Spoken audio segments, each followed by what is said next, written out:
শেখ হাসিনার আমলে লোডশেডিং ছিল না, এটি কিন্তু ভুল ধারণা।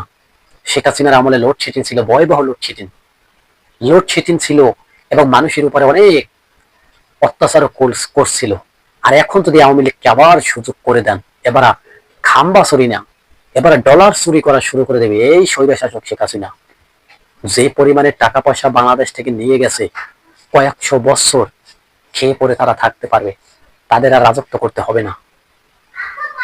বাংলাদেশের অর্থনীতি একবারে চাঙ্গে উঠিয়ে দিয়ে গেছিল শেখ হাসিনা। তবে এবার বাবুল যে কত কোটি মিলিয়ন টাকার পাহাড় পাঠাইছিল ভারতে। আজকে বলবো, কারেন্ট নিয়ে মারামারি হানাহানি করলে কাজ হবে না।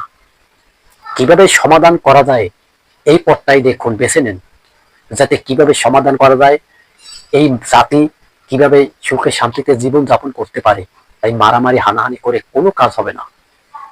যেখানে বারবার বলা হয়েছে খাম্বা দাঁড়িয়ে আছে, কারেন্ট নাই, কারেন্ট 1 ঘন্টা পর পর কারেন্ট আসে, ভাই এটি সত্য না মিথ্যা? এটি আমরাও জানি যে কারেন্ট বর্তমানে সংকট চলছে, কিন্তু একটা কথা জেনে রাখুন, মূল কারেন্ট যাওয়ার উদ্দেশ্য হয়েছে ইরান আমেরিকার যুদ্ধ। এই ব্যাপারটা তো আপনাদেরকে কেউ ভেঙে বলে নাই। এই কারেন্ট যাওয়ার উদ্দেশ্য হচ্ছে ইরান আমেরিকার যুদ্ধ। যদি এই যুদ্ধ দীর্ঘস্থায়ীভাবে চলতে থাকে আর এই যুদ্ধ যদি না থামে, কারেন্ট না, একের পর এক অর্থনীতি ভেঙে পড়ার সম্ভাবনা আছে। আপনি ভাবুন তো, আপনি গ্যাস দিয়ে সবকিছু চালাইতে হয়, কারেন্ট দিয়েও সবকিছু, তেল দিয়ে সবকিছু চালাইতে হয়। যদি দুইটা জিনিস লিভার আর ফুসফুস যদি না থাকে, কি করে সম্ভব? একটা রাষ্ট্র চালানো সম্ভব না।